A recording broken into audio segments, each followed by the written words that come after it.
তো হ্যালো বন্ধুরা, আজকে রবিবারে বাজার সকাল সকাল চলে এসেছি। আমাদের মাছ চলে এসছে, তো দেখা যাক কি মাছ নিয়ে এসছে। বলছিলাম তো একটা বড় দেখে কাতলা আনতে, তারপরে জল ছিল না, জল আনতে পাঠিয়ে দিল।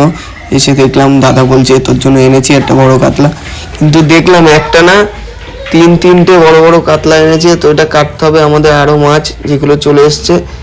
তারপর আগে মাছগুলো তুলে নিই দোকানে, তারপরে তো বড় কাতলাটা কাটার দিকে যাব। তো কী মাছ এসেছে আমাদের সুন্দরবন থেকে, ভগীরথদা নিয়ে এসছে জ্যান্ত সব মাছ।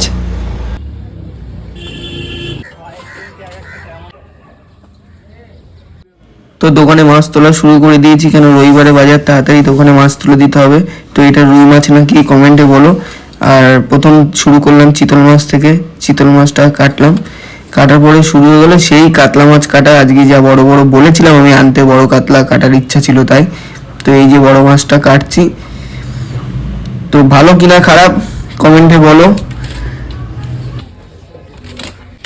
কাতলা মাছটা কাটার পর খুব ভালোই বেরিয়েছে। তারপর একটা দাদা আসলো, বললো যে রুই মাছটা থেকে 1 কেজি গাদা লাগবে।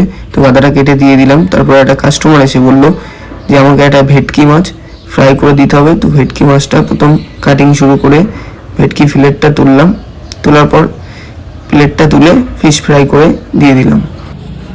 এটা হলো 2 নম্বর কাতলা কাটছি। আগের কাতলাটা পুরোটাই শেষ হয়ে গেছে, কেন এই কাতলাটা 3 কেজি মতো একজন নেবে। তো কাতলার পেটিটা দেখো। তারপর ওনার 3 কেজি মাছটা ওয়েট করে দিয়েছি। তারপরে দেখুন উনি আরও এই মাছের সাথে কত কিছু নিয়েছে, যা আছে সব ওনার। তারপর 3 কেজি মাছটা কাটিং শুরু করলাম। তো ওনার মাছটা দেখে এত পছন্দ হয়েছে, বললো বড় বড় 2 পিস করতে।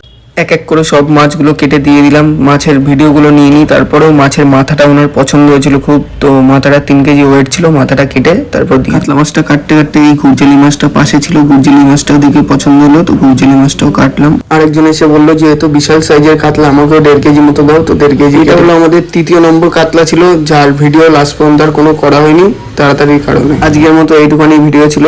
যদি ভালো লেগে থাকে তো এটা লাইক করে যাবে। আবার দেখা হচ্ছে কাল।